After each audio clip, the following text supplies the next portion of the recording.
ئایزان و خۆشەویستان، ئەمڕۆتان شاد و ئەم کاتتان باش. نەورۆز لە هەمووان پیرۆز، بە ئومێدی ئەوەی ئەم نەورۆزەمان شاد و کامەران بێ و ساڵی ئایندە لە ساڵی ڕابردوومان ئاسوودەتر و خۆشتر بێ. هاوڕە ڕەحمانم کاتت باش، نەورۆزی تۆش پیرۆز. ئومێدەوارم کاتێکی خۆشت هەبێەوە. ئومێدەوارم ساڵی داهاتوومان لە ساڵی ڕابردوومان کەمتر دەردی سەر بێ. زۆر سپاس. منیش هەر ساڵی تازە و نەورۆز لە تۆ پیرۆزبایی یەڵێم، هەروە لە بینەران و بیسەرانی بەرنامەکە. هەمیشە دایم و هەموو ساڵە هەرە بێ بڵین هیوادارین ساڵی داهاتوو ساڵێکی باشتر بێ و ئومێدوارم واقعاً وابێت، چونکی بەڕاستی ساڵی ڕابردوو ساڵەکانی دیکەش ساڵێکی زۆر پڕ لە ڕەنج و مەرارەت بوو بۆ خەڵکی مەنتەقەکە. زۆر چاکە. بەرحاڵ دیارە ئەمڕۆ ڕۆژی 23 بڵێن بە پێی تەقویمی ئێرانی دوا بەرنامەی ساڵی 1403 بوو نیە؟ 1403 لە بەرنامەکانی داهاتوومانی ترەکرێتە ساڵی 1404ەوە. ساڵی بڵین نەورۆز دیارە لە ئێرانە و لە کوردستانی ئێرانیش بە جۆرە سەری ساڵە و هەمیشە لە سەری ساڵانە ڕەسم وایە کە خەرمانی ساڵی ڕابردوو هەڵدرێتەوە، باشترین یاخود گرنگترین ڕووداوەکان و پێشاتەکان کە هاتن، ئەوانەی کە کاریگەریان دانا لەسەر دۆخەکەەوە، ئەو ڕووداوانەی کە جێپەنجەیان دیارە بێ بەداهاتووە ئەدرێنە بەرباس و لێکدانەوە و هەڵسەنگاندن و ئەوانە. من دیارە بەهۆی ئەوەی کە لە ئێران لەدایک نەبووم و ئەگەرچی زۆر متابعی دۆخی ئێرانم کردووە، بەڵام دیارە ئێوە لە من باشتر حتمەن متابعی دۆخەکەتان کردو، ئێوە باشتر دەتوانن ئەو خەرمانە هەڵبدەنەوە، ئەو ڕووداوە گرنگانە پەنجە بخەنە سەر و ڕوونکردنەوەیان لەبارەوە بدەن. لەبەرەوە من ئەم بەشی زۆری بۆ تۆ جێڵم، ئەگە پرسیارێکم ببێ یاخود ڕوونکردنەوەیەکم بوێ مداخلە بکەم. بەڵام بەر لەوەی قسەکانمامکەی داواکەم هەموو هاوڕانە کە بینەرمانن لینکی بەرنامەکە لە ڕێگەی خۆیانەوە بڵاو بکەنەوە لە سۆشیال میدیا و گەرتای سەرنیان کردووە کەناڵی هیوا لەسەر یوتیوب سەبسکرایب بکەن. فەرموو. بەڵێ هەر وەک لە سەرەتاوە هەردووکمان باسمان کرد، معلومە لە سەری ساڵی تازە لە نەورۆزدا هەر لە قەدیمەوە تا ئێستا بەشێک زۆر لە کۆمەڵانی خەڵک ئەیکەن بە ڕۆژی شادی، خۆشی، جەژن، هەرچەند بەشێکی زۆر لەو کۆمەڵانی خەڵک بەڕاستی لە ئێرانیش و لە کوردستانیش لەو بەژمێنەتی و فەقیری و هەژاری و گرانەی کە بەسەرەبەن هەر لە سەرەتای ساڵەوە لەگەڵ ژیانێکی ناخۆش ڕوبەڕوون. بەڵام باوجودیەوە مەسەلەن ئەگەر لە هەفتەی ڕابردوودا دۆستان متابعەی وەزعی شارەکانی کوردستانی ئێران و خودی ئێرانیان کردبێ، لەو شەرایتە تەنگ و تاریکی کە جمهوری ئیسلامی دایە سەپێنێ هەر باری فەقیری و گرانی نییە، بەڵکە ڕژیمی ئیسلامی ڕژیمێکە کاڵان 46 ساڵە شادی خۆشیشی لە خەڵک زەوت کردووە. دەن نەتیجە اتفاقەن هەموو ساڵە مناسبەتی سەری ساڵی تازە عەلا ڕەغمی فەقیری و هەژاری بەشێکی زۆر بەرینی خەڵک ئەیکەن بە فرسەتێ بۆ شادی دەربڕین، بۆ خۆشی دەربڕین. ساڵانی ئەخیر وا بووە ئەم ساڵەکە لە هەفتە لەوە پێشەوە بەتایبەت لە شارەکانی کوردستان بە لیباسی ڕەنگا و ڕەنگ سەیان کردووە شادی و خۆشی بژێرنەوە نێو ماڵیان و دەر و جیریانیان و دۆست و ئاشنایان و لەگەڵ مەحدودیەتی و سەختی جمهوری ئیسلامیش ڕوبەڕوو بوون. ئەمە بۆ خۆی دیاردەیەک بووە کە دیومان و ئێمەش دیارە لەو شادی و خۆشی و خەڵکەدا خۆمان بە شەریک کەزانین. یەکشتی ترکە هەیە بە تایبەت ئاخرین سێشەمە لەسەر چوارشەممەی هەر ساڵە لە ئێران و بەتایبەت لە خارجی کوردستانی ئێران شتێکەیە پێڵەن چوارشەمە سووری لەوەدا ئیتر بە تایبەت لە شارە گەورەکانی وەکو تاران و شارەکانی دەرەوەی کوردستان چوارشەمە سووریەکە زۆر بە گرنگتر ئەگرن و ئاورەکەنەوەوانە و کە بە تایبەت جمهوری ئیسلامی هەر لە سەرەتاوە زۆر دژی بوو ئەیوەدەوە ئەمە زۆرتر سنەتی کافرانە شەیتان پەرستانە لەم نۆقسانە بەڵام بەرحاڵەمە بۆ خۆی دیاردەیەک بەڵام واقعەتەکەوێ باوجودی ئەوە ئینسان لە دڵی ئەم هەموو فەقیری و گرانیە کە تووشی کۆمەڵانی خەڵکی ئێران بووە خەڵکی کوردستان بووە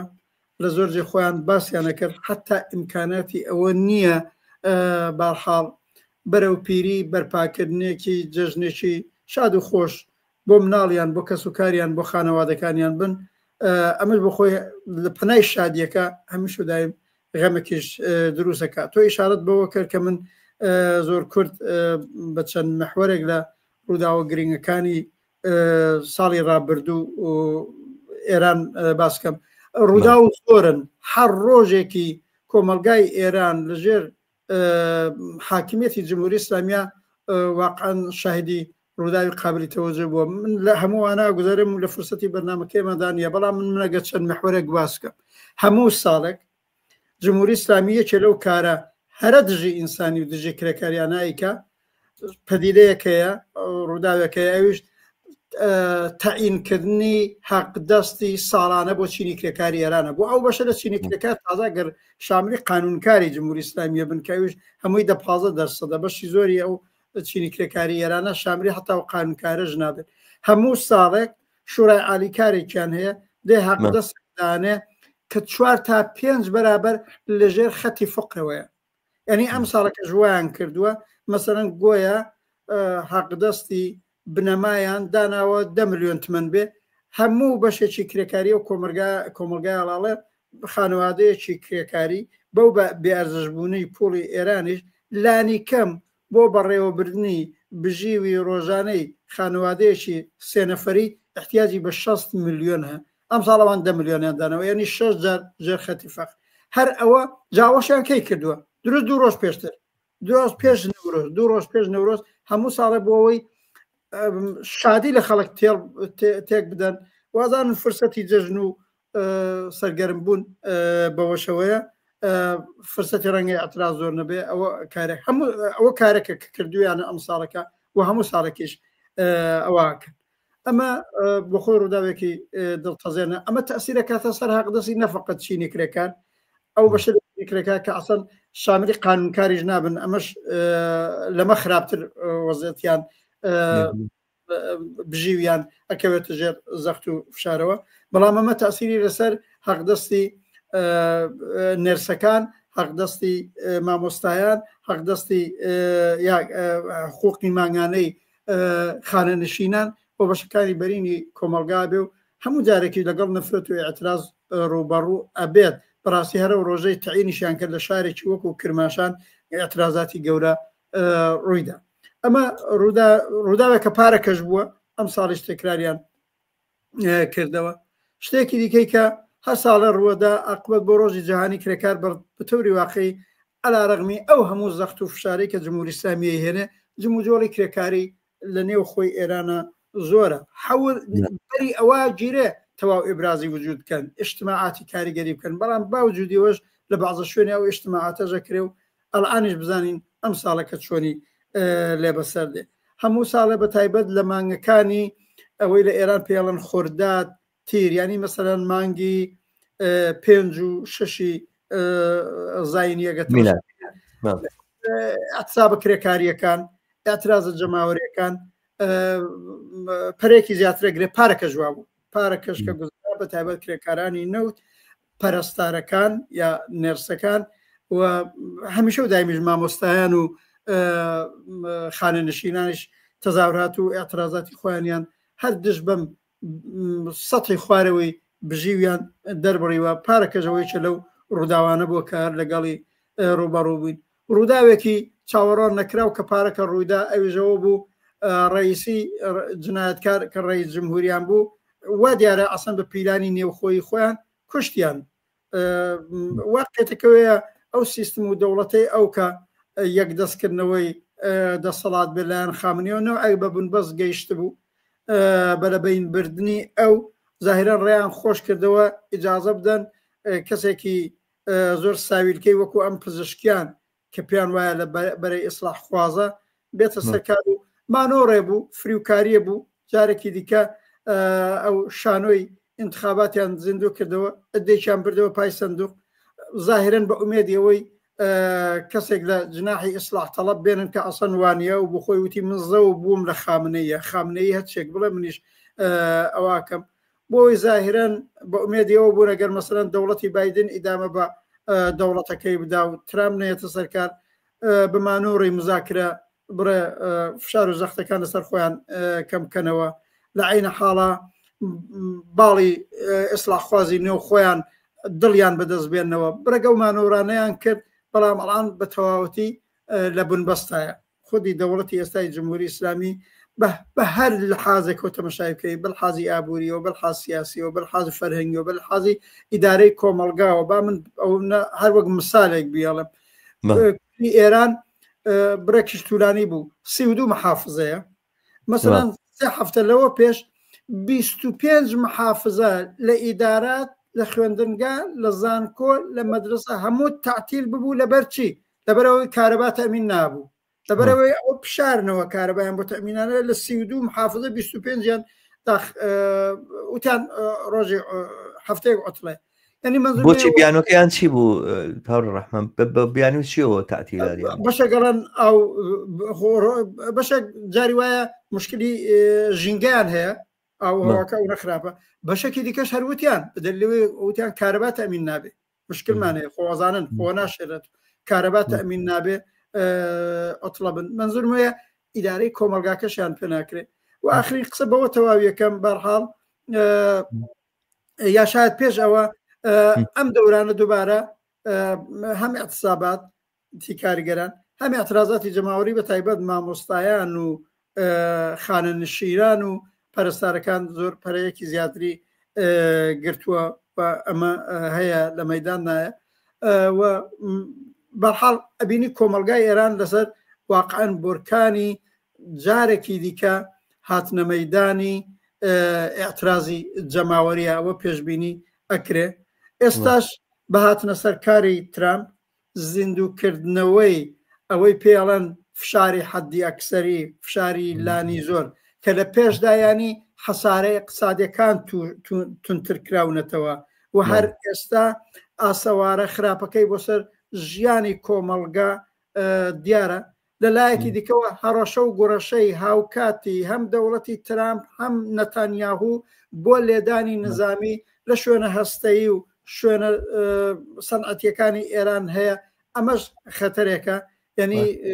ئەلعان هەم کۆمەڵانی خەڵکی ئێران لەژێر فشارێکی بژێوی گەورەدان هەم لەگەڵ خەتەری لێدانی نظامی ئەوە هەن کە بەرحاڵ لە عین حاڵە بەڕاستی ئەم پرۆژانە کە لەلایەن خودی دەوڵەتی ئەمریکا و ئیسرائیل و ئەوە هەیە باعثی زیاتر مانع دروستکردن بۆ هاتنە مەیدانی کۆمەڵانی خەڵکو و خەبات و ئەترازاتی ئەوانە ئەمە چەند محورێکە لەو مەسائلەی کە لە ساڵی ڕابردووە و تا ئێستا ڕویان داوە و ئەتوانێت ئاسەواری خراپ بێت تەنیا ئومێدێکەوەیە کە واقعاً کرێکاران و خەڵکی خەباتکار و ئازادی خواز بەلاوان بە ژنان بە مامۆستایان و فەرهەنگیان و تا چینی کرێکاری بتوانن ڕێکخراوتر لە جاران سازماندراوتر لە جاران وشیارتر لە جاران بینە مەیدان و کارێ بکەین کۆتایی بێنین بە عمری ڕەشی جمهوری ئیسلامی ئەو وەختە بیانوویەکیش بەدەستی دەوڵەتی ترامپ و نەتانیاهوی فاشیستەوە نەمێنێ بۆ شەڕ و شەڕخوازی داسەپان بەسەر کۆمەڵانی خەڵکی ئێران. زۆر باشە بەرحاڵ وەک پێشتریش لە سەرەتا شەوە ئاماژەمان پێدا ئومێدەوارین ساڵی داهاتووی ئێران و ئەم دۆخەی کێتە پێشەوەم ڕۆندانی کە تا ئێستا بوون بە خەبات و بە ڕوبەڕووەستانەوەی جەماوەری کارگەر و زەحمەکێش دۆخەکە بەم ئاراستە نالەبارە و بەم ئاراستە زۆر وێرانکارەیە کە تا ئێستا هاتووە تێنەپەڕێ و نەڕوا شتێکی تر مێژوویەکی تر خۆی بنەخشێنە لە ئێرانە. بەرحاڵ پێم وایە بەم بەشە ئیکتیفا بکەین سەبارەت بە نەورۆز و ساڵی نوێ ئەگەر شتێک نەماوێ هاوڕە ڕەحمان پێشنیارەکەم چینە سەر محوەری دووەمی بەرنامەکانی ئەمڕۆمان کە ئەویش دەستپێکردنەوەی جەنگ و کوشتاری ئیسرائیلە. ئەوەش بڵێم کە محوەری سێمیشمان سەبارەت بە ڕووداوەکانی تورکیا بۆ هاوڕێیانێک کە ڕاگەیاندنی بەرنامەکەیان نەدیوە. من دووبارە داوا لە هاوڕێیانەکەم ئەگەر نیان کردو تا ئێستا کەناڵی یوتیوبی هیوا سەبسکرایب بکەن و ئەم بەرنامانە لە ڕێگەی خۆیانەوە بڵاو بکەنەوە تا بینانێکی زۆرترمان لەگەڵا بن. ئەگەر تەنیا یەک دەقەم ئیجازە بێ یەک شت بۆ قسانی پێشتە ئەویژەوەیە لە کۆتایی ساڵی 1403 ئەوەی وازەحە کۆماری ئیسلامی لە قسەکانیش مابوو بەڵام ئەمەوێت تاکیدێ بکەمەوە لە ئەوجی لاوازی خۆیەتی بەڕاستی ئەوجی بوون بەستی خۆیەتی هەم لە نێو خۆ جوابی زۆر شتی پێنادرێتەوە بەلحازی ئابووری و سیاسی و کۆمەڵایەتی و ئەو نمونەم هێناوە ئەبینی لە هەفتەیەکە 25 محافزە زۆر شت کە ئێمە بێ دوێنێ بوو یا پێرێ بوو هاوڕێ ڕەحمان تمەن گەیشتە 100,000 بەڵێ هەر دوێشەوەکە دوودانە کەسی اقتصاددانی ئێرانی لێکە لە مێدیا فارسی زمانە قسەیانەکرد ئەیانوت ئاوا بڕوە تا 200,000 ئەڕوە ئەگەر چارەیەکی بۆ نەبینرێ و بە پیشیان وا بوو جمهوری ئیسلامی چارەیەکی پێنیە ئیتفاقەن لە نێو ئەوانەی یەکیان لە کانەدا بوو یەکیان اتفاقەن لە سوئێدەوە بوو من کە تاقیبیانەکەم دوان لە بنیادەمهای معقولی لێکدانەوەن لە باری ئابووریوانە دەیان کوت هیچ دەرویەک لە چوارچەوەی جمهوری ئیسلامیان نییە جوابی پێ بدر. منزورمەوە ئەوە بڵێم جمهوری ئیسلامی لەو پەڕی لاوازیدایە ئەوەی کە تا ئێستا هەر بە زەبر و زەنگ و سەرکوت و لە عین حاڵە داسەپاندنی ئەم شەرایەتی فەقرە خودی ئەم شەرایەتی فەقر و گرانیش واقعیتەکەوەیە هێزی خەباتکاری خەڵک محدود دەکاتەوە وانە هەر بە سەرکوتە ئاشکراکەی بێ بەڵام باوجودوێ لە ئەو پەڕی لاوازی خۆیدا هەیە بە تایبەت ئەو ماجراجوویە ترۆریستیانەشی کە ساڵهای ساڵ بوو لە ڕۆژهەڵاتی ناوەڕاست و لە خاوەرمیانە و بەنێوی سپای قودس و بەنێوی محوەری مقاومەت کرد بوو ئەوەشی زۆر تێکشکاوە ئەوە شتێکە کە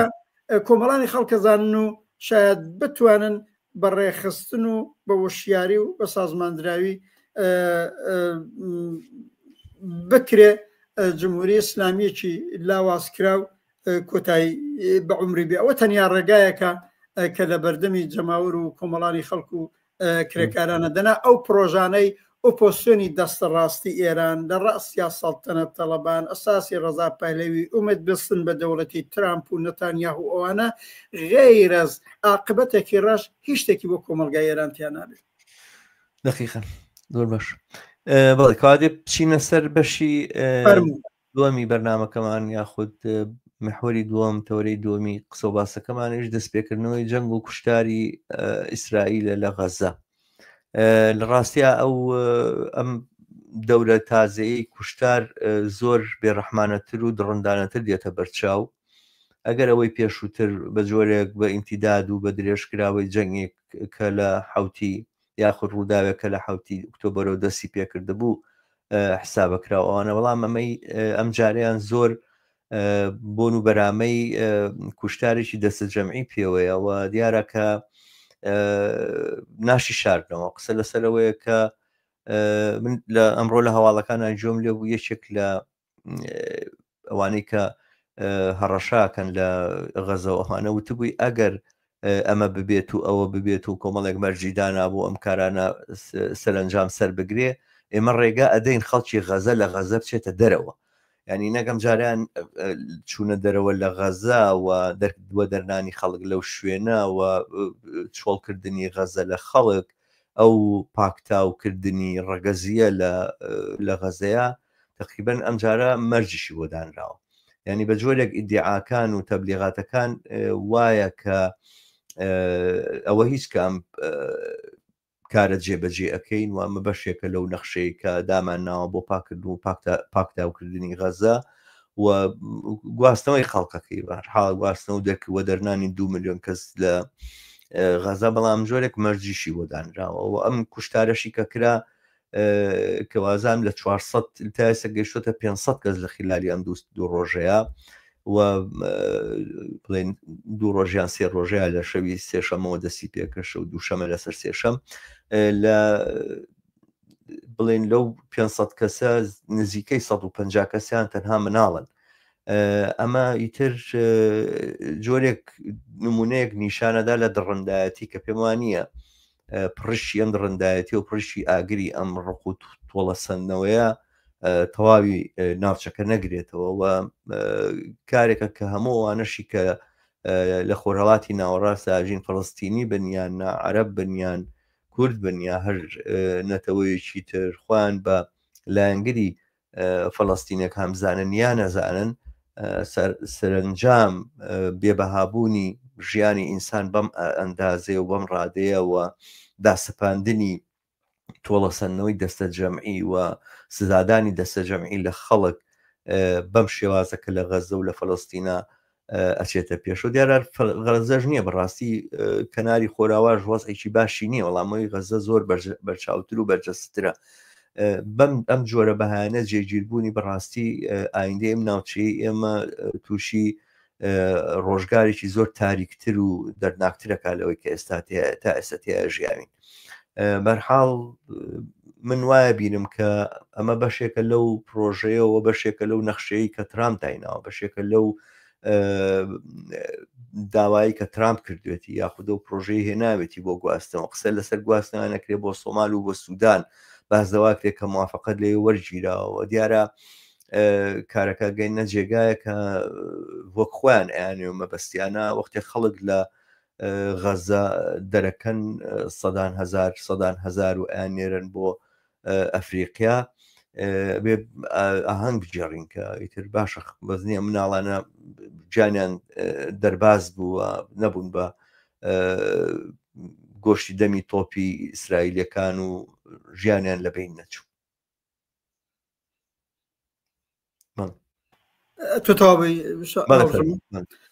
دقن منیش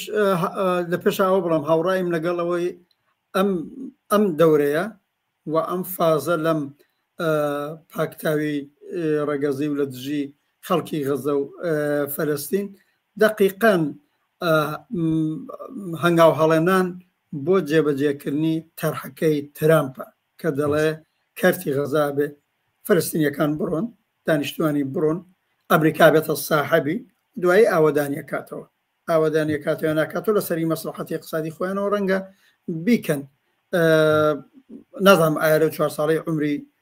جمهوری ئیسلامی لە کۆشکی سپی بۆیانەکرێ یان نە ئەوە بەجێ خۆی بەڵام پێم وایە تەردید مەبەستە ترامپ لە کۆشکی سپی بەڵێ ترامپ منزور بوو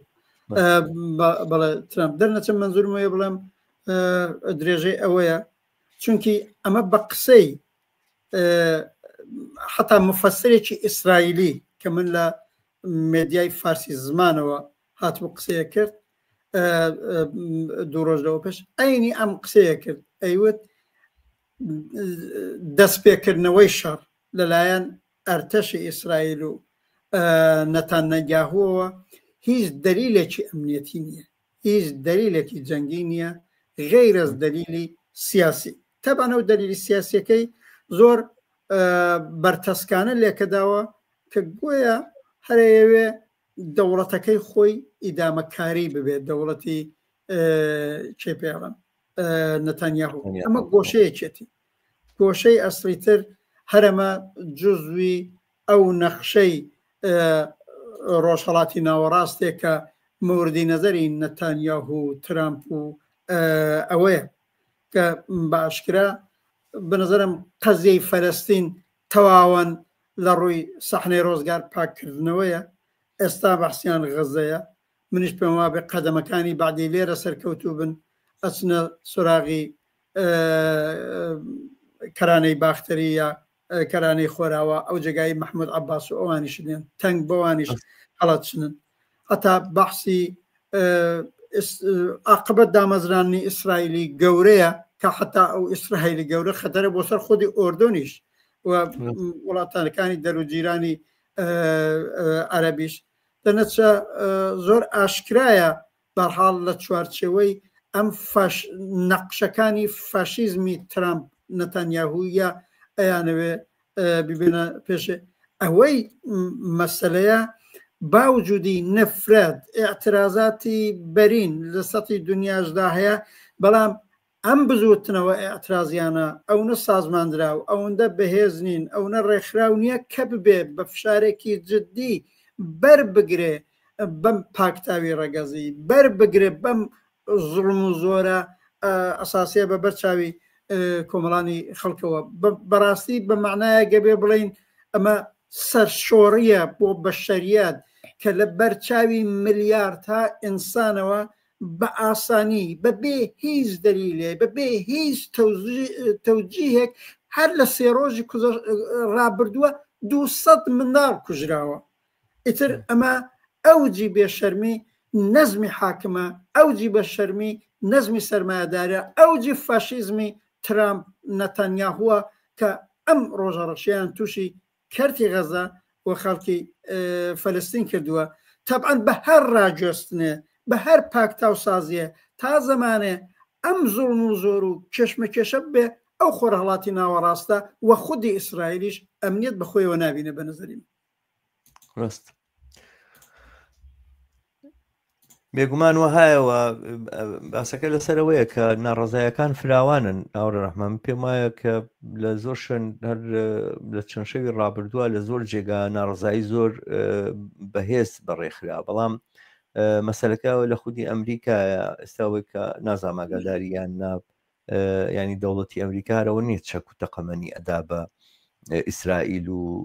ڕێگەی بۆ کردوتەوە و چاوپۆشی لێکا بگرە پشتیوانی لێکا بۆ کوشتار و قەتڵ عامی خەڵک ئەوە نەخشەی داناوەکان پاکتاوی ڕەگەزیە ببێت لە ناو ئەمریکاشە ڕێگە ئەگرێتەران لەو ناڕزانێکە دەرکەوێنی بە جۆرێک لە جۆرەکان ئەو ئیستیبدادەکە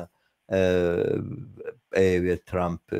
جێگیری بکات ئینیکا خەریکە بە بیانووی مەسەلەی فەڵەستین و ڕوبەڕووبوونەوەی کێشەی فەڵەستین و خود فەڵەستینەکان کە داکۆچی لە فەڵەستینەکان لە ئەمریکا برێتە پێشەوە بەشێک بڕیاری دەرکردن و وەدەرنان یاخود بڵێن هەتا اختیتافکردن یاخود فڕاندن هێشێک لە هەڵسوڕاوانی فەڵەستینی کە خوێندکارێکی فەڵەستینی بوو لە یەکێک لە زانکۆکانە پێما بێ کۆلۆمبیا بوو دەرسی ئەخوێن و زەواجی کردووە لەگەڵ کچێکی ئەمریکیە و ئەو شتێکە پێی و تێگرین کارت لە ئەمریکا هەیەتی کە مەسەلەوەی کە مافیمانەوەی هەیە شەوێک چوونە سەری لە پۆلیسی میگریشن یاخود پێ و پۆلیسی دایرەی کۆچ و ئەوانە چوونە سەری و فرانیان هەتا شوێن بزریان کرد بە جۆرێک کەس و کارەکەی چون داوانەکەیان و لێرە نییە نیمە بەستمەوەیە جۆرێک ئەو شێوازە لە سەرکوتکردن و ئەوانە بە جۆرێک بوومارە ساکرێت کە خەریکە دەرگا کاتەوە بۆ پۆلیس کە بتوانێت دەستی ئاوەڵا بێ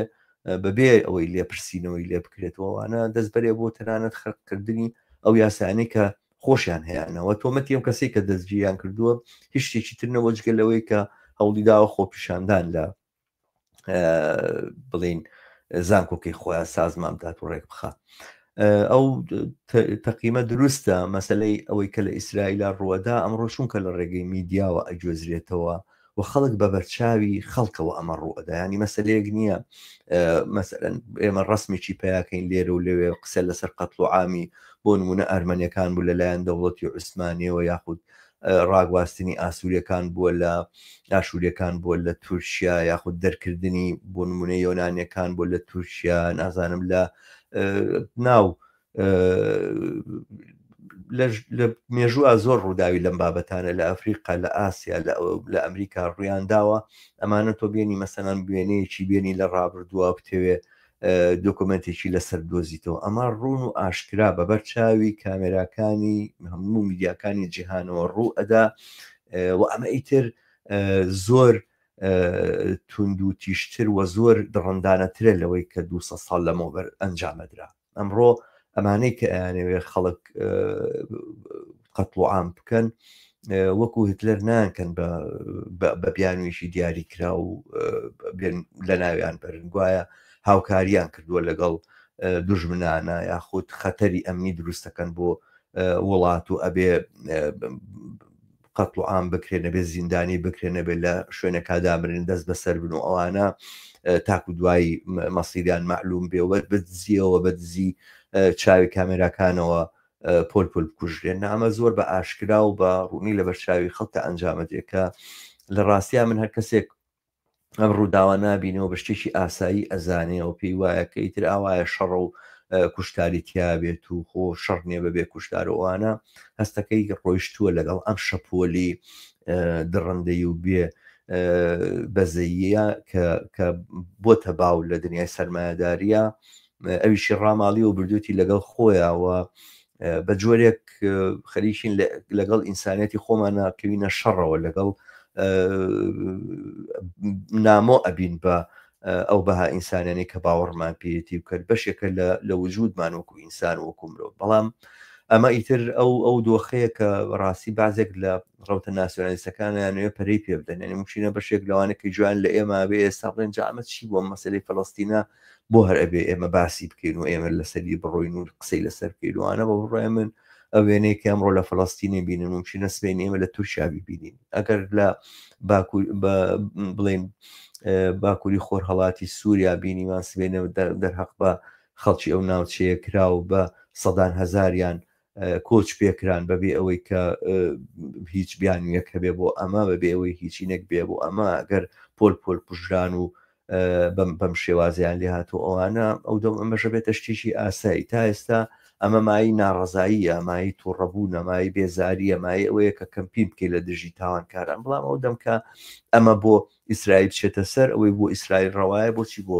دەوڵەتێکی تر ڕەوانە بێ بۆ ئەوەی کە ئیسرائیل بۆی هەیە مناڵ ئاوا کە لە پاچە بکە بۆچی ئەبێ دەوڵەتی ئێران نەتوانێت لە ئێران بیکە تورکیا نەتوانێت لە بەرامبەر خەڵکی کوردستانی تورکیا بیکات و پێیوا بێکە کارێکی ئاسایی ئەنجام داوە دقن وایە ئێمە ئازانی چونە لە دەورەیەک لە دنیادا بەسەرەبین لە مناسبەتای مختلفە هوتومە و لە هەفتە دەڕۆژی ئایندەشە هەر لە کۆنگرێ حیزبیشمانە هەر لەو بابەتەوە بڕیارنامێت بەسەر ئەوزاعی جاهانیمانەوە پێداگری زیاتر لەسەرکەین بەڕاستی دنیایە کە ئێستا بەسەریەبین ئیتر ئەوەی پێڵین کۆیلیەتی سەرمایهداری بربەریەتی سەرمایهداری ئەوەیە ئەمە 30 ساڵەوە پێش 4 ساڵەوە پێش واتە قسەمان لە نەزمی گەندەڵی سەرمایهداری و دژە ئینسانە کرد وەختی یامود سەرمایهداری بەرەو بربەریەت دەڕوا ئیتر بەرەو بربەریەت دەڕوا نییە ئێستا تێداین ئەوەی ڕۆژانە لە خودی ئەمریکاوە کە تۆڵی بەرەو ئیستبدادی ئەڕواتەوە مافی سەرەتایی پەنابەر لەوێنە زەود دەکرێت ئەوان لە دەورەی ترامپە شدەتی زیاتر کردووە دەنا زووتریش هەبووە ئەو کارەساتەی بەسەر خودی خەڵکی ئیسرائیلە لەلایەن هەرم دەوڵەتی نەتانیاهو ئەوانەوە داسپێ بەسەر و خانەوادەیەنی کە کەسەکانیان لە گرەوگانی حەماسن ئەڵانەوە ساڵ و نوێک زیاترە دەوڵەتی نەتانیاهو خۆ جوابی حتا ئەو بنەماڵانە ناداتەوە ئەو بنەماڵانە ئەڵان تەزاهورات دەکەن عەلیاڵن هەر ئەو مفسرەی کە باسم کردوونە دەیکوت خەلبانێکی ئیسرائیلی نەچووە بۆ ئەم جەنگەی ئەمجارە و تێتی چونکی من نازانم ئەم بۆ مەدەی خۆم خوارە گرەوگانەکانی خۆمانە کوژێ یا ناکوژێ حتا لەسەر ئەو مەسلحەتەوە بێ نەیچوە گوێ نادەنە ئەوەی کە مناڵە کوژرێ ئینسانە کوژرێ ئەوەی ئەمڕۆ و لەم 1 ساڵ و نیوەدا دەوڵەتی ئیسرائیل بەسەر خەڵکی غەزەی هێناوە هیچ تەفاوەتێکی لەگەڵ ئەوەی هیتلێر بەسەر خودی یەهودیەکانی هێنا لە ئاشوێز و لە هیچ فەرقێک نییە ئێمە لەو دەورەیە داین لە دەورەیەک لە دنیاداین کە ئەم نەزمی دژە ئینسان دژە کرێکا دژی سەرەتاییترین مافەکانی ئینسان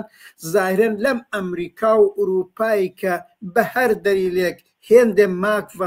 بە ڕەسمیەت دەناسرا کە بەشێکی زۆری بۆ خۆی لە نەتیجەی دەستکەوتی خەباتی دەیان ساڵەی کرێکار و خەڵکی زەحمەتکێش و بەشی ئازادوخوازی کۆمەلگای ئوروپایی و ئەمریکایی و ئەو بوو قەدەم بە قەدەم هەمووانە لێ سەنراوەتەوە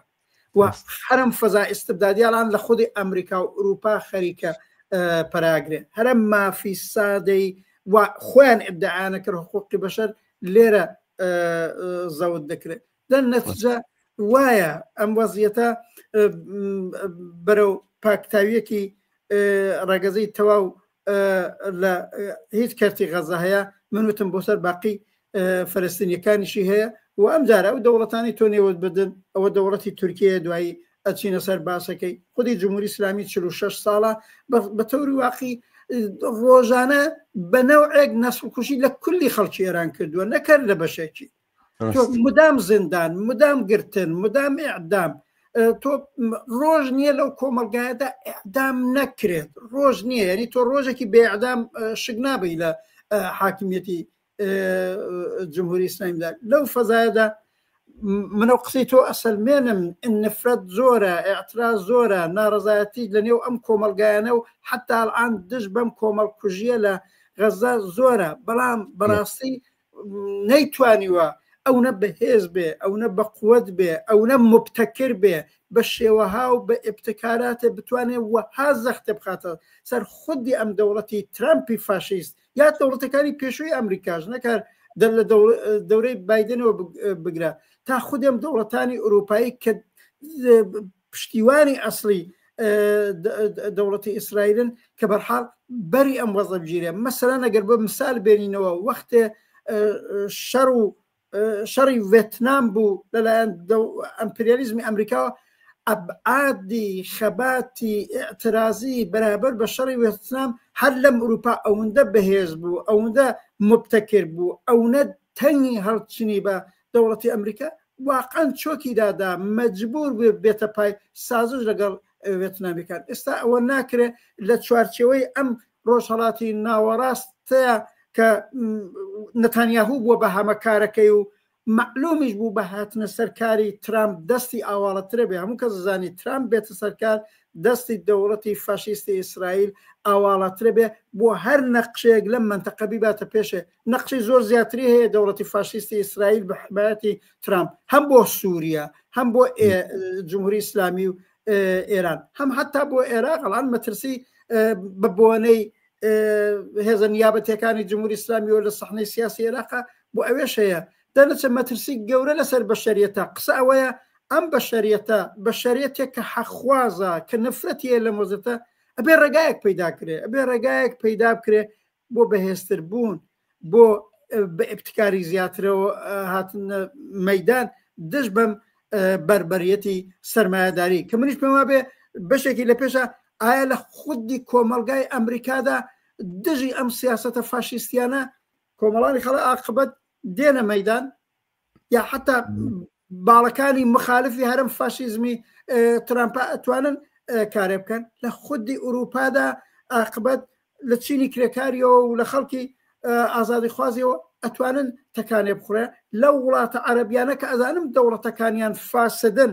ئایا عاقبەت ئەکرێت تەکانێک بخۆرێ ئەم هاتنە مەیدانە نەبێ لە ئەمریکایەوە بگرێ بۆ ئوروپا تا وڵاتانی دەوروبەری کە لە ڕۆژهەڵاتی ناوەڕاستە بەڕاستی ئەگەر لە خوارەوە مەوجێکی ئاعترازی گەورە و قەوی نەبێ ئەم فاشیزمە ئیدامە پەیداکە و بەسەر دنیادا زیاتر داسە پێ ئەمڕۆ یەخەی فلەستینیەکانی گرتووە سبێنی یەخەی ئەم یا ئەو بەشی کۆمەلگا لە وڵاتەکانی دیکاگرێت ڕاست زۆر باشەکەوا بێ بچینە سەر بەشی سێم ئەگەر قسەیەک نەمابێت لەسەر ئەم بابەتە بکرێ ئەمڕۆ وا دیارە بەهۆی نەورۆزەوە بینەرمان زۆر نییە و کۆمنتێکی زۆریش نهاتووە بەرحاڵ دووبارە داوا لە هاوڕێیانەکەم کە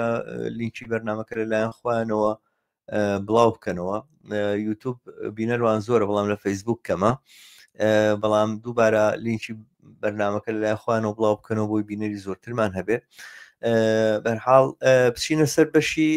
سێمی یاخود محوەری سێم و کۆتایی قسە و باسەکانی ئەم ڕۆمان کە ئەویش ئەو ڕووداوەیە کە دوێنێ لە تورکیا ڕوویداوە ئەو پێشاتەیە کە پێش هاتووە ڕاستی وا دیارە وەک باسەکرا ئەم ڕۆژ ناڕزایەکان بەردەوام بێ گەرچی شتێکی ئەوتۆ من لە ئەواڵەکانە نەبینیوە بەڵام خەبەری ئەوە هەبوو کە گوایە سعات 6:30 ئەمڕۆ یاخود سعاتێک بەر لە ئێستا خۆپیشاندانی گەورە لە ئەستەمبول بەڕێکخرابێت دووبارە دیارە باسەکە سەبارەت بە پیلانێکە کە ئەردۆغان دەمێکە نەخشەی بۆ کێشاوە و نەخشەی بۆ کێشێ و ئەویش پەخستنی کاندیدبوونی ئەکرەم ئیمام ئۆغڵووە کە یەکێکە لە بڵین سیما بەرجەستەکانی جەهەپە و بە جۆرێک محافظ یاخود مدیر بەلەدەی شاری ئەستەمبوڵە کە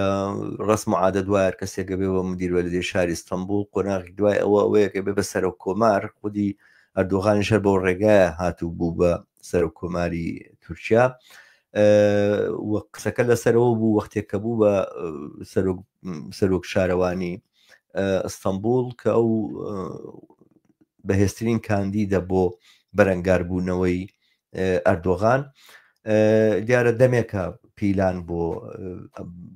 ئەکرەم ئیمام ئۆغڵۆ دانرێ ساڵی ڕابردوو داوایشی لەسەر قەید کرا لە دادگایە کە گوایە بە یەکێک لەوانەی کە سەبارەت بە هەڵبژاردنەکان قسەیان کردووە یاخود تەقیمیان کردو پێم وایە قازیەک بوو یاخود دادوەرێک بوو قسەیەکی کردبوو کەی کردە ئەوەی کە ئەو دادوەرە بێعەقڵە لەسەر ئەمە قەرار وا بوو بیست چن زیندانی بکەن و 3-4 ساڵ لە زیندانە بێ بووی کەوا نەتوانێت تر خۆی کاندید بکە بۆ سەرۆکی تورکیا لە هەڵبژاردننی داهاتووە ئەوە سەری نەکرد ئەم جاریان دوو پیلانیان بەیەکەوە ئەنجامدا یەکێگەوانەیە بەپی دەستور کەسێکە بێ بە سەرۆک کۆمار لە کاندید دەبێ بۆ سەرۆک کۆماری لە تورکیایە ئەبێ بڕوانامەی دانیشگای هەبێ خەلەلێک لە بڕوانامەکەی ئەکرەم ئیمام ئۆغڵوا هەیە کە 12,000 شتێک لە تورکیا هەمان خەلەلیان هەیە ئەمان کێشیان هەیە ئەمانە کە چوون معادلی تەواویان نەهێناوە یاخود دەرەجەی تەواویان نێناوە بۆی لە زانکۆی ئیستەمبوڵ بخوێنن یاخود لەوێ خوێندن تەواوکەن بەشیان چوون بۆ خۆبروز لە زانکۆیشی ئەمریکی خوێنکاران دیارە 30 شتێک ساڵ لەمەوە بەرە و مەسەلەیە کراوە ڕۆیشتون لەوێ بڵێن دەرەجەکانیان باش کردو و ساڵی دوایەوەی لێوە وەرگیراون و لەوێ ئەو خوێندان خوێندووە توانیوانە نەقڵ بن بۆ زانکۆکەی ئیستەمبوڵ بۆی لێوێ ئیدامە بە خوێنی خۆیان بدەنەوەی کە لە زانکۆی کە هاتوونەتە بۆ زانکۆیشی تە دیارە ئەم کارە نزیکی 12,000 کەس کردوێت یەکێک لەوانە ئەکرەم ئیمام ئۆغڵووە بەڵام ئێستای تر ئەمە گوایە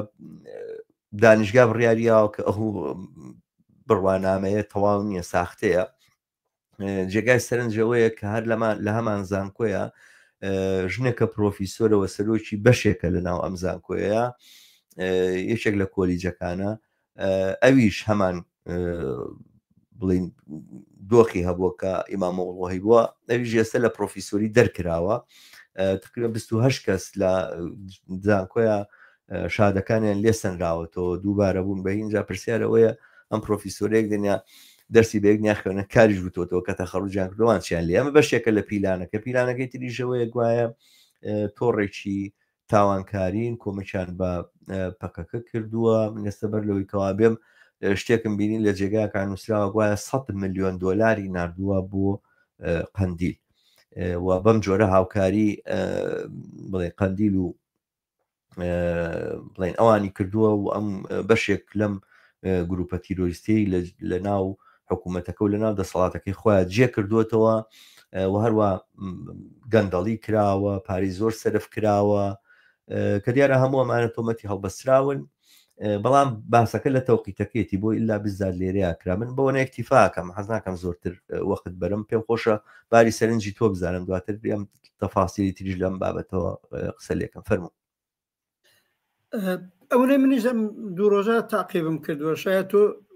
زیاتر وردەکاریەکانت ئەو جۆری باسکرد تاقیب کردو ئەوانە یەکەم بە ئەوە بزانین ئەمە کێشەی باڵەکانی هەیەت حاکمەی دەوڵەتی تورکیا عقبەت جەهەپەش دوای لە ئاخرین تاوجێی بزانم لە ئاخرین هەڵبژاردنێکە کە کرا و باسی سەر و کۆمار و پارلمان و ئەوە بوو حزبی دووەم بوویت وەنیە ئەوە خۆش ئەوە دەورانێک ئەمانە ئەمە کەماریستەکانن ئەتا تورکیەکانن خۆیان بە سکۆلارە زانن ئەمانە ساڵانێکی زۆر دەسەڵاتیان بوو ئێمە هەموو بینەر و بیسەر ئێمەزان ئەمە کێشەی باڵەکانی بۆژوازی نێو هەیەت حاکمەی دەوڵەتی تورکیە کە لەم نەپرسید هەر بارێکەوە هەر کامیچان حەسەبەکەی دەستە و دایرە و باڵی زۆر کۆنەپەرست دژەکرێکار دژە مافی ئینسان بوون سابقەشیانەوە نیشانەدا خودی تورکیە و سیستمەکەی ساڵانێکی زۆر بە وڵاتی کودەتاکان مەشهور بوو و باری ئیستبدادی لە حاکمیەتدا قەوی بووە بەڵام معلومە لە 20 ساڵی ڕابردووە بە زۆر دەلایل بەوەی کە عاقبەت وڵاتێ بووە خۆی جزئی ئوروپا حساب کردووە ویستویە بێتە نێو ئیتحادیەی ئوروپا کەشمەکەشی نێو باڵەکان و ڕقابە لەگەڵ یەکتری مەجالە کراوە بۆ ئەوەی خۆیان پێڵەن دموکراسی لە نظر منەوە لە وڵاتێکی تەواو ئیستبدادیەوە لانیکەم 20 ساڵی ڕابردوو ببێتە حاڵەتێکی نیوە ئیستبدادی مەسەلەن لەگەڵ جمهوری ئیسلامی یا لەگەڵ دەورەی باسی سەدام فەرقی بووە لە هەموو ئەوانەدا بەڵام معلومە لە 10 ساڵی ڕابردووە مدام ئۆردۆغان و AKP اتفاقا بەو دەرەجە لە پشتیوانی کە لێیانە کراوە ئەوانە هەر ویستویانە اتفاقا ئەم نەمتی ئیستبدادیە زیاتر بکەن ئەم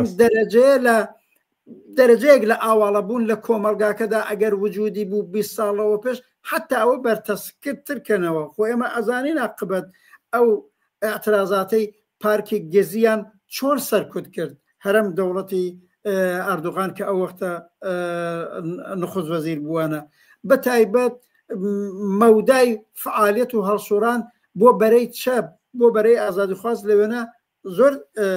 محدودتر کراوەتەوە زۆر تەنگ کراوەتەوە جەهەپەوانە عاقبەت وەکو حزبی ملی گەرای ئەوێنە ئێستا کوێ مەجاری زیاتریان بووە بەڵام ئێستا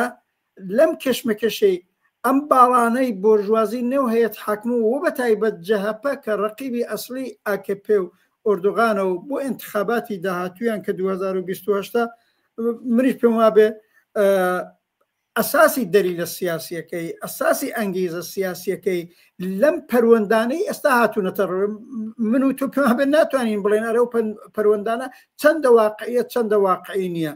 بەڵام ئەگوایڵم 4 ساڵ لەوە پێش ئەو وەختەی کاندید دەبوو بۆ شار بۆ بەلەدیەی ئیستانبول بۆ چونکی پیان وانە بۆ ڕێی دێنێت چونکی پیان وانە گاتەوە موقعێتە پیان وانە ببێتە ئەو ڕقیبە یا محدودیەتی دیکەیان بوو منی پێم بێت لە کێشەی ئەمانەدا هەموو پیلانێک ممکنە هەموو پەروەندە سازێک ممکنە بەشێکی زۆریەوانەی ئەو جۆرەی ئەدعاکەنەمە پیلانێکە کە دەوڵەتی حاکم دەوڵەتی ئۆردۆغان خەریکە دروستێکا بەرابەر بە نەیارەکانی بەرابەر بە ڕقیبەکانی ئەوەی ئێمە ئەتوانین تەماشای بکەین ئەویش ئەوەیە ئالەم پرۆژەدا ئەگەر دەوڵەتی ئۆردۆغان سەرکەوتن بەدەست بێنێ معناوەیە فەزای ئەو کۆمەلگای ئیستبدادی ترە بێ فەزای ئەو کۆمەلگایە تەنگ و بەرتەسکترە بێ بۆ هەرنەوە هەڵسوڕانێکی سیاسی بۆ ئەم یا ئەو جناحی نێو هەیەت حاکمە و بە تایبەت بۆ کۆمەڵانی خەڵک بۆ بەرەی چەپ بۆ بەرەی ئازادی خوات بۆ هەر بەرەیەکی حەقوازی بۆ یەکانە لەم کەشمەکەشەیە وا بە قازانجە ئۆردۆغان شکست خۆ لوتی بشکێ خۆ منەزانم ڕەقیبەکەشی کە حزبی جاپەیە نە لەلایەن من تۆ نە لە جێی پشتیوانیە نە تەرەخی خوازە نەیشت بەڵام لەم کەشمەکەشەدا کێشەی ئەم دوو باڵەی نێو دەسەڵات لەم دووباڵەی بۆژوازی ئەگەر دەوڵەتی حاکم شکست بخوا حتا ئەگەر بە قازانجی جەهەپەش بشکێتەوە سبێنێت دەسەڵات بەدەست بگرێت ببێتە ڕێی جمهور ئەویش ئەو دەرسە وەرەگرێت ناتوانێت بەم شێوە ئیستبدادیەی ئۆردۆغانی کارەکەی ئیدامە بدا دەرەجەیەک لە ئاوەڵەبوونی ڕەنگە کۆمەلگای تیابێ دا بۆ یەکانە واقعا من شخصان ئومێدەوارم لەم کێشەدا دەوڵەتی حاکم و دەوڵەتی ئۆردۆغان لوتی لە بەرد بکەوێەوە شکست بوو جا ئەوەی کە من ئاگاداریم لە هەواڵەکان و کە بڵێن لەم چەند سەعاتی ڕابردووشە بە شوێنەوە بووم و هەوڵم داوە زۆرترین زانیاری وەرگرم من وا ئەزانم کە بەداخەوە ئەو ئەگەرەی کە ئەردۆغان شکست بخوا گەرچی خۆپیشاندانەکانی دوێنێ زۆر فراوان بوون و من زۆر لە فەیسبووکیش لە سوۆشیال میدیا بینیم کە خەڵک ئومێدی خواستکەوە ئۆردۆغان کۆتایی هاتوو ئەمچینە هەڵبێت و هەیەگان ڕای کردووە و وایە تورکیا جێهێشتووە یا خۆی شاردۆتەوە یا لەم بابەتانە حقەتەکەی ئەوەیە کە ئەو مۆزوعە بەو شێوازە لەوە ناچێت بۆ شێوازە بچێتە پێشەوە و ئەگەری سەرکەوتنی ئەم خۆپیشاندانانە زۆر نییە ئەگەرچی خەڵک زۆر تووڕەیە لیرە بۆ یەکەم جار مەرزێکی زۆری بڵین کە پێشووتر ئاوا نەزم نەبووبەوە وای لێ هاتکەمە کاتە هەژاری کاتە نەداری بۆ خەڵک بەشێک لە خۆپیشاندەرانی ئەستەمبول تەنانەت دوێنەکە خۆپیشاندانیان کردبوو بە بڵین لە هین لە قاپ و مەنجەڵدان خۆپیشاندانیان کردبوو کەمە نیشانەی برسێتی ئەمە یەکێکە لە ئەو بڵین عادەت و تەقالیدانەی ناڕزایەکان لە تورکیایەکە ئەنجامەدرێکە لە بڵین قابلەمە ئەدەن بەوەی کە ئێمە برسیمانە یاخود وەز اقتصادی ئەوانەمان نالەبارەیانی وەز ئابوووریەکەش زۆر تێکچووە بەڵام ئەوەی کە ڕاستی ئەوەی کە لە پاشخانی ئەم مۆزوعەوە هەیە ئەوەیە دەمێکە ئەردۆغان مەبەستی ئەوەیە کە ئەم پەلامارە بە و دەمێکە هەستەکە کە بڵین ئەکرەم ئیمامۆغڵو بێ بە هەڕەشەی ئەوەی کە قەرار وا بۆ ڕۆژی یەکشەمە بکرێ لە چەند ڕۆژی داهاتوە بکرێ کاندیدبوونی ڕسمی ئەکرەم ئیمامۆغڵۆ وەکو یەکەمین کاندیدی جەهەپە بۆ هەڵبژاردننی داهاتووی سەرۆک کۆماری بۆم چینە جەهاپەکارێکی بکردایە کە داوای هەڵبژاردننی پێشوەخت بکات و بە جۆرێک ناڕزایی بۆ ئەو دەربڕێ ئەوانە بۆی کەوا ئەمە فەرز کرێ بەڵام ئەوەش نەبووایە هاتنی ئەکرەم ئیمامۆغڵ وەکو کاندیدی جەهاپە هەڕەشێکی گەورە بوو بەسەر ئەردۆغانەوە لەبەرەوەی تەواوی بڵێن ڕاپرسیەکان نیشانە دەن کە ئەو لە پێشەوەیە و ئەگەر بەهاتایە ئەگەر هەڵبژاردن ئەمڕۆ بکرێ حتمەن وەلابوو ئەکرەم ئیمامۆغڵ و جێگەی ئەردۆغان ئەگرێتەوە قەزەکە ئەوەیە کە ئەردۆغان لەم هەوڵەیە کە داوێتی چاوەڕی تەوقیتێکی دیاریکراو بوو 48 سەعات بەر لەمە ئەردۆغان بە دوور و درێژی لەگەڵ ترامپا قسەی کردو قسە و باسی کردووە بە جۆرێک نەخشەیەکی لەو بابەتانە لە ئارایە کە گۆگۆڕینی خۆرهەڵاتی ناوەڕاستە پێ ئەچێ لەم قسە و باسانەیە ئەردۆغان خۆی ئامادەی نیشاندا بێ بۆی بێ بەشێک لە نەخشەکانی تورکیا و لە ئیسرائیل بە پێچەوانەیە و ئیدعای ئیخوان چێتی و موسڵمان چێتی ئەوانەوە ئەیکا ئەردۆغان مشکلێکی گەورەی وای لەگەڵ ئیسرائیلە نییە بە بەردەوامی لە خلالی ئەم کوشتارەی کە لە ئیسرائیلە ئەنجامەدرێ بەنزینی دەبابەکانی ئیسرائیلوانە بەشی زۆری ئەو بەنزینی ئازەربایجانیە کە لە ڕێگەی تورکیاوە هەواڵی ئیسرائیلە کرێ لەبەرەوە سەرباریەوە کە قسە ئەکرێ مقاتەعاکەین و وا ئەەکەین و ئەبێ ئیسرائیل دەست بەردار بێتەوەمانە کۆمەڵێک شعارات و کۆمەڵێک تەبلیغات و کەردۆغانی کرد بەڵام لە بنەوە هاوکارێکی زۆر نزیکیان لەگەڵ یەکترا هەیە ئەم دوو دەسەڵاتە فاشست و کۆنەپەرستە وا دەرئەکەوێ کە ئەردۆغان قەولێکی معینی وای وەرگرت بێەوە هەستی بەهێز کرد بێەوە ئەمە لە ڕاستیە پەلاماری خەڵک نییە بۆ سەر ئەردۆغان پەلاماری ئەردۆغانە بۆ سەر نارەکانی وەتی سپیتکردنی ئیستیبدادێتی من پێشنیارم کرد کە تیتری ئەم باسەمان تورکیا لە هەڵدێری ڕاگەاندنی ئیستیبدادی بێپەردەدا بێ حقەتەکەی ئەوەی ئیستیبداد لە تورکیا هەیە تورکیا دیموکراتیەکی وەکو دیموکراتی لیبرالی غەربی ئەوانە نییە بەڵام ئاستێک لە ئاوەڵایی و لە قانونمەندی و ئەوانەی هەڵبژاردنەکان کە هەیە لە تورکیایە ناکرێت مقایسە بکرێت لەگەڵ هیچ کام لە وڵاتەکانی دەور و بەرامەگەر ئیسرائیلەکردنا ئەوە هیچ کاتێک لە هیچ کام لە دەوڵەتەکانی خۆرهەڵاتی ناوەڕاست و باکووری ئەفریقاشا وجودی نییەوە هیچ کە مەسەلەن بۆ نمونە ئێران هەڵبژاردنشتی تیاکرێ بەڵام هیچ مقایسەیەک ناکرێت لە بینی تورکیا و هینا بکرێت لە تورکیا بۆ نمونە دوو حزبی کۆمونیزم مەقڕیان هەیە لە ناو ئستەمبوڵا لە ناو ئەنقەرەیە مەقڕیان هەیە ئاشکرا کارەکەن جەریدە دەرەکە ئەنی وانە بە جۆرێک لەو جۆرانی کە تەسویر دەکرێت بەڵام ئەردۆغان لەگەڵ ئەمەیە هەمیشە مشکلەی بووە و هەمیشە و دایم هەوڵی داوە دەستگای قەزایی بۆ بەکاربێنە نارانی خۆی حەزف بکە ئەمڕۆ بە فرسەتی بینی ئەردۆغان ئەم کارە بکەوە من وا ئەزانم کە تورکیا هەنگاو هەڵەگرێ بەرەو ئیستیبدادێکی ئاشکرا و ڕوون دەرچوون لە قانون وەختێک لە ئەمریکایە ئینسان نەتوانێت قازی دەربکە ئەمڕۆ نازانم هەواڵەکان متابعە کردویان نا ئاوری ڕەحمان ترامپ قەرار وایە بڕیار وایە قازیە کە ڕێگری لە بڕیارە تەنفیزیەکانی ئەوە کا دەربکاوە دەری بنێڵ گوایە ئەم قازیە حیزبی دیموکرات و خیانەتکارە و لە دژی من کارەکە ئەوانە بەتەمایە دەریکە ئەتە دەخولێکی ئاوە ڕاستە خۆ لە دەستگای قەزائیە کە مانایەک بۆ ئەوە نایڵێتەوە کە پێشتر باسەکرا لە ناو چوارچێوی دیموکراسیە جاکردنەوەی دەسەڵاتەکان و دەسەڵاتی قەزایی جیای و دەسەڵاتی تەنفیزی و تشریعی جیاوەمانە هەموومانە خەریکە لە ئەمریکا تێکەڵێ بۆچی لە تورکیایوانە بێ لەبەرەوە من وا ئەوەی کە پێشبینی ئەکرێ ئەوەیە تورکیا بەرەو ئیستیبدادێکی ڕوونتر ئەڕوا وەلەم کەینوبینەوە دیارە ئەم لێدانە لە ئەکرەم ئیمام ئۆغڵو هەم بۆ حەزفکردنێتی لە معادلاتەکان وەکو بڵین کەسێک کە بەرچەی لەگەڵاکەوە هەم بۆ ڕاگەیاندنی ئیستیبدادێکی ئەوریانە کە لەم بینە من نازانم مەداخەوە پرسیارێکە بێ لە خۆمانی بکەین ئایا دەم پارتی و ئەو هێزە هەڵوێستی چیە من هیچ هەڵوێستێکم نەبی لەوە دێنەوە نازانم تۆ متابعەت کردووە بیستۆیان نا هاوڕە ڕەحمەت ئەوەڵە من هیچ شتێکم لە دەم پارتی و ئەو بەرەی کە نزیکن لە پێکەکە تا ئێستا نەبیستووە شایدێ بە تەواوەتی مدیانم تاقیب نەکردووە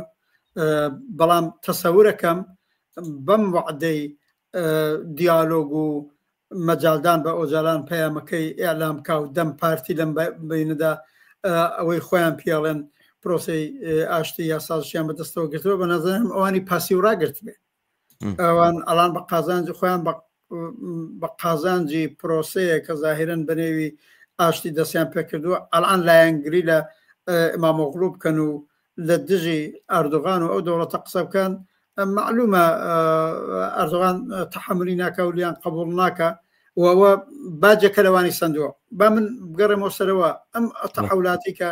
هەر لەم دووسێ ڕۆژەدا و هەرم ماوەش لە تورکیا ڕووەدا دقیقەن ئەبێ هەبینێنێت چوارچێوەی ئەم تەحولاتی کە لە جەهانە گوزەرێ لە ڕۆژهەڵاتی ناوەڕاستا گوزەرێ و بە نەزەرم ئەوەی زۆر ڕۆشنە دەوڵەتی ئێستای تورکیش ئێوێ تا زمانێک پێیوا بوو ئەتوانێت مەسەلەن تا 6 مانگەوە پێش حتا باری لەفزی و تەبلیغاتیۆ بڵێ تقابلێ لەگەڵ ئیسرائیل بکە ئەوانە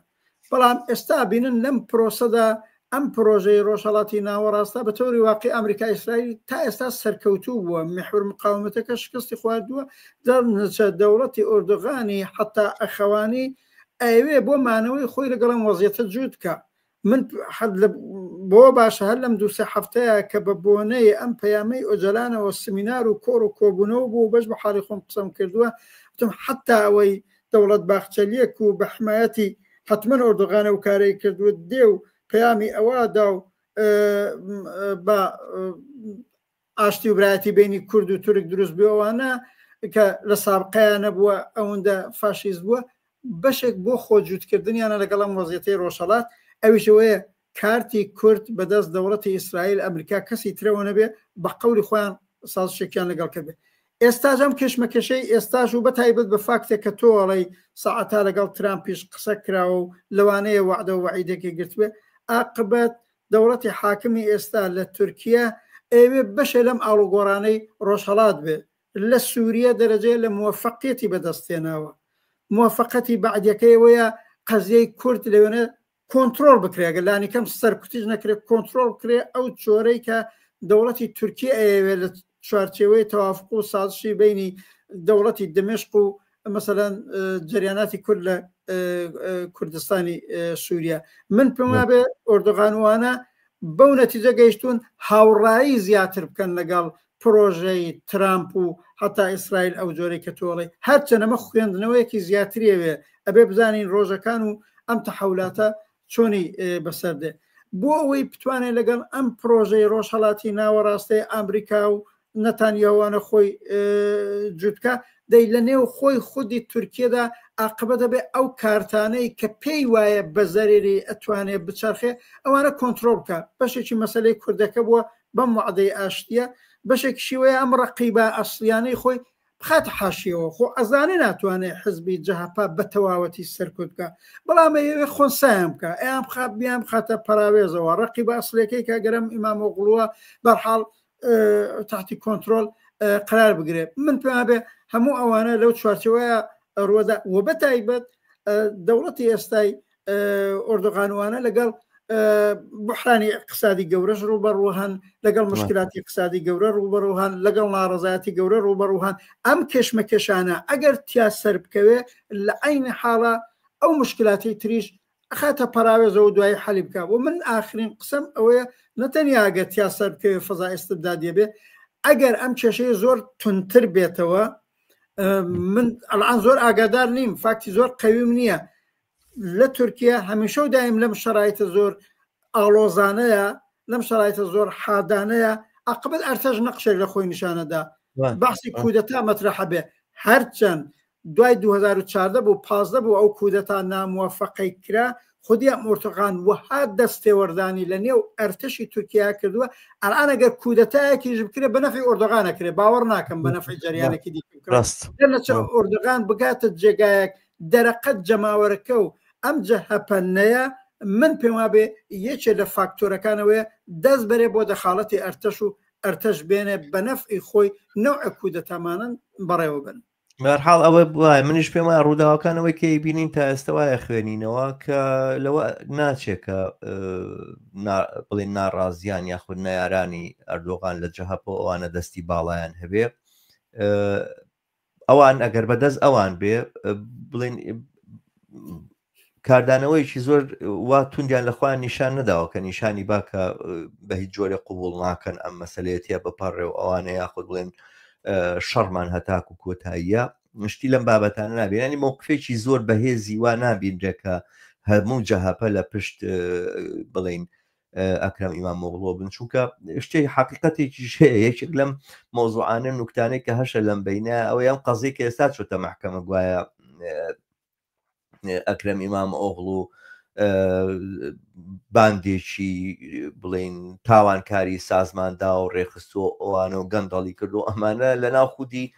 جەهەپەوە لە ناو خودی حیزبەکەی خۆی ئەم شکاتانە لە دادگا کراوە ینی ئەوەیە کە خودی ناو جەهەپەش ئەو یەکانگیری یەکانگیر نین و یەگرتو یەگرتوونین چوار باڵن بەشێک ئەمەی کە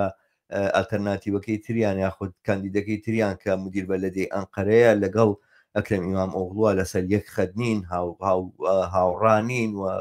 سراعێک لە بینیانایە بەرحاڵە گەر بەدەستی جەهەپە بێ من ناکرێ ئەوەی کە ئەگەری هەیە کە ئەم دۆخە درێژە پێ بدە لە ناڕزاییوانە ناڕزایی خوێندکارانەکە ئەمڕۆ ئێستا من پێشتۆزێک سێری هەواڵەکانم کرد وا دیارە فراوان بۆتەوە تەنانەت ئەدەنە و شارەکانی تریشی گرتوتەوە خۆپیشاندانی خوێندکاران قسەکەی تۆ من تەیید دەکەم و ئازانم ئەگەر بگاتە جێگایە کاردۆغان نەتوانێت بە پۆلیس و ئەوانە معالەجێ مەسەلەکە بکە ئەرتەشیان بۆ دابەزێنێ و بە جۆرە لە جۆرەکان ئەرتەش کودەتایەک بە قازانجی ئەردۆغان بکاتوانە و دۆخەکە بمێنێ لەبەرەوەی کە لە چوارچێوە لە پەیوەندی نێو دەوڵەتەکانیە ئەردۆغان ڕەوابەتێکی زۆر زۆر باشی لەگەڵ پۆتینە هەیە پۆتینی ژۆک وەردۆغان استیبداد و دیکتاتۆر و مافیا چییە ترامپەوەکە قسە و باسێکی دوور لە دێژیان کردو لەوە چە ڕێکەوتن هەوێ لە بینە ئەوروپایە کە ئەو هەڵوێستە زۆر توند و زۆر لێبڕاوانەی ناتوانێت لە بەرامبەر تورکیا بێت چونکە ئەگەر ئەمریکا ئەڕوا تورکیا دووەمین هێزی سەربازی ناتۆیە و لەم بینەیە ئەمەش هەر لە معادلاتەکانە حساب بکرێ ممکنە ئیعلامیان زۆر بەهێزێ بەڵام بەو جۆرە نابێت لەبەرەوە من وازانم کە ئایندەی ئەم دۆخە بەرەوە ئەوە ئەچێ وە ناشتوانی تەمان پێشبینی هەموو شتێ بڵێن 100% چۆنە ممکنە ناڕزایە جەماوەریەکان بە جۆرێک فراوان بێتەوە کە تەنانەت بە ئەرتەشیش کۆنتترۆل نەکرێەوە مەسلەیەشی ترە ومێدەوەیە کە ئەم ئیسیبدادە نەچێتە پێشەوە بەڵام ڕەوتی ڕووداوەکانی دنیا و ئەوەی کە لە خۆرهەواتی ناوەڕاستا ڕوئەداوەی پێشووتر باسمان کرد کە ئیسرائیل دەتوانێت ئاوە لە فەڵەستین بکە بوارێک بۆ ئەوە نایەڵێتەوە کە بڵێن پێشکەوتنی دیموکراتیانەوەکو خۆیان ناوێنن بڵێن لە ناو دووکەوانەیە باسی بکەین بە پێچەوانەکەی ڕاستە ئیسیبداد خەریکە باڵا دەستی زۆرتر پیاکەوە ئیسیبدادێکە بەنیهێنی و بە پەنهانی لە تورکیا هەیە لەوە چێ لەمە دوا زۆر بە ئاشکرا و بێپەردە خۆی بنوێنێەوە ڕێگا بۆ خۆی بکاتەوە کە جێگیر ببێت بەرحاڵ من بینەرانم ئاگادار بکەمەوە کە سبەینێ بەرنمەیەکم هەیە لەگەڵ هاوڕێشی ئازیزە چاودێریشی دۆخی تورکیا و کاروبارەکانی پەیوەند بە قەندیل و بە ڕۆژاوای کوردستانەوەیە ئەو هاوڕێە حەسەن جوودیە گفتوگۆمان ئەبێەوە بەشێک لە پرسیارەکان ڕوبەڕووی ئەوەکەینەوە منیش هاوڕای تۆم هاوڕێ ڕەحمان پێویست بەواکە کە بۆ ئەوەی ئەو پرۆسەیەکە لە تورکیا دەستی پێکردووە بگا بە ئەنجام وە شتێکی لێبەدی بێکە کێشە و مەسائلی بەسەلەی کورد لە کوردستانی تورکیایە بەس چارەسەر بگاو ئەوانە پێویست بەواکە کە بەر بەم ئیسیبدادە بگیرێت لە سایە ئیسیبدادەیە ئەو مەسایلە نەک چارەسەر ناکرێت ممکنە قوڵتر ببێتەوە ممکنە کێشەکە گەورەتریش بێتەوە لە بری ئەوەی کە چارەسەر بکرێت بەرحاڵ منی لە کۆتاییدا چەند شتە تاکید کەم شایدی تر کۆتایی بەرنامەکەشمان بێ دروستە ئەوە کۆتایی بەرنامەکەمان ئەو پێم خۆشە ئەم کۆمنتە لێرە باس بکەم ئەم برا هاوڕێ ئەڵێ بەڕێز بەڕێوەبەری بەرنامە پرسیارەکانە زۆر دوور و درێژە و خۆشت وەڵام دەدەیتەوە بەم شێوە گفتوگۆ نازانێکە میوانەکە جواب پرسیارەکانتەوە ڕێجان میوانمان نییە ئێمە هەردووکمان من و هاوڕێ ڕەحمان حسێنزادە ئەم بەرنمەیە پێکەوە بەڕێوە ئەبین وا دیارە تو بەرنامەی تەلەڤیزیۆنت دیوە پێشکەشکارت بین و من پێشکەشکار نیم ئەم بەرنمەیە هاوڕێ ڕەحمان خۆشی ئاگادارەوە ڕەحمان خۆشێتوانێ وەڵام بداتەوە ئەم بەرنامەی هاوبەشی هەردووکمانە ئەگەر ڕانەهاتون لەگەڵ ئەم شێوە بەرنامانەیە وا چاکە ڕابێن ئەوەڵەنجارە سلام هەیە بۆ هاوڕە سەلاحی ڕەسوولپور ئەڵان دیم ئەو کامنتەی داناوە دیارە ڕفێقی نزیکی منە ساڵانێکی زۆر هاوخەبات تا ئێستاش هاوخەبات بوون بەیەکەوە هاوڕە شەماڵ زۆر سپاسێکم هەروایە هاوڕە سەلاح هەر وەک گوتراوە دیالۆگ لەسەر پرسە گەرمەکان لە ئەساسە ئەم بەرنامەی بانامەی کاناڵی هیوا مبتەکرەکەی و ئەو کەسەی کە دایمەزرانوە هەر لە ئەوڵەوە هاوڕە شەماڵ عەلی بۆ زۆری لوتف کردووە بەیەکەوە قەرارمان بووە کە ئەم دیالۆگە مشتەرەکانەمان ببێ هەر هەفتەیەک ڕۆژانی پێنجشەممە بۆیە هەردوولا بەقەد یەک حەقمانە ئیساری نەزەر بکەین ئەوە لەو بابەتەوە بەڵام من تەنیا تاکید لەسەر دووسێ خاڵ ئەم بەشە لە بەرنامەکەمان پیابێ کۆتایی بەرنامەکەمانە تاکید بکەم ئەوژەوەی ئەڵان کەرەم ئیتفاقە کەوتووە یەکەم من وابە باشە زانم لەم کێشەی بینی ئەم دووباڵی بۆ ژوازی کە هەردووچیان بەڕاستی لە نظر منەوە کۆنە پەرستە تژێکەکار دژی مافی ئینسانە کۆمەلگای تورکیا هەرم حزبی جەهاپە ساڵها حزبی دەوڵەت و حاکمیت بووە و لە دەورانی جۆرا و جۆرە من و تۆ هیچ زەڕێک سەمپاتیمان پیان نیە و پێماشوانوان نییە پرۆژۆ بەنامە بەڵام لەم کێشەی دووباڵی بۆ ژوازیدا ئەلئان ئەگەر دەوڵەتی حاکم کە ئەوڵەن بە دەلیلەوەی دەوڵەتە قدرەتی دەوڵەتی بەدەستە تیا تووشی پاشەکشە بێت تیاشی شکست بێ باشترە ئەمە یەک دوایە لەم کێشەدا ئەگەر دەوڵەتی ئۆردوغان دەستباڵا پەیدا بکە ئەو شەرایطە ئیستبدادی بۆ سەر کوڵی کۆمەلگاکە زۆرترەکەوە خەتەر ناکترە هەتا تەرەفی مقابلی هەتا پاشەکشە بەسەر ئۆردوغانە دابسەپێنێ سبێنە هەتا کاندیدەکەی بێ بەڕێی جمهوریش ناتوانێت بە ئاسانی ئەم دەوری ئیستبدادە تەکراکاتەوە بەڵام مهمتر لە ئەمانە ئیوەدارم لە کۆمەلگایەکی پان و بەرینی وەکو تورکیە کە بەرەی چەپیتایە بەرەی ئازادی خوازیتایە بەرەی بەرابەری خوازیتایە لەم کێشەی باڵەکانی بۆژوازی بتوانێت ئیستفادە بکە خۆی بەهێزترکە خۆی قەویترکە بەدەنگێکی بەرزتر بەڕێکخراویەکی زیاتر بە سازماندراویەکی زیاتر بێ ئەزانم ئەڵان و بە ئاسانی چاوەڕوانی ئەوە ناکرێت بڵین لە کێشەی بینی دەوڵەت و ئۆردوغان و جەهەپەدا ئەها قودرەتەکەوێتە دەستی ئەوان ئەوەندە زێهنی نین بەڵام ئەتوانێت بەرەی چەپ و ئازادی خواز و بەرابەری خوازی کۆمەلگای تورکیا لە سەراسەری تورکیەدا لە کوردستانی ئەتوانێت بەهێزتر بێ ئەتوانێت قەویتر بێ ئەتوانێت لە